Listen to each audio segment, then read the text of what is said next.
ครับสวัสดีFCที่รักครับตอนนี้ผมก็อยู่ศาลเจ้าแม่สองนางครับนี่ศาลเจ้าแม่สองนางตรงนี้ครับโดยเฉพาะ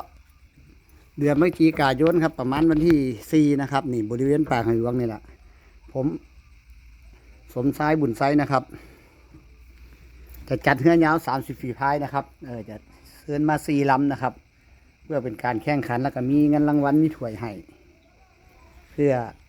มาพายให้เจ้าแม่สองนางครับเพิ่นอยากชมเรือยาวเพิ่นเขาฝันสมชายตลอดครับ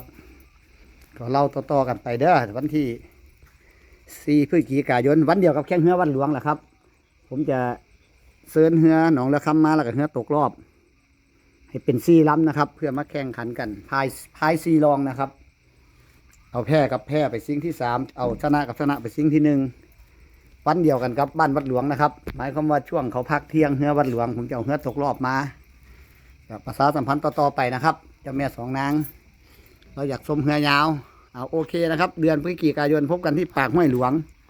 นี่นะครับศาลเจ้าแม่สองนางปีนี้ก็บ่อนก็จัดให้เราแล้วป้ายก็เฮ็ดให้แล้วศาลาก็ขยายแล้วเลี้ยงพราหมณ์6 องค์ก็เลี้ยงแล้วเลี้ยงพระ9 องค์ก็เลี้ยงแล้วนะครับฟุตบอลก็จัดแล้วโอเคเหลือแต่เรือยาว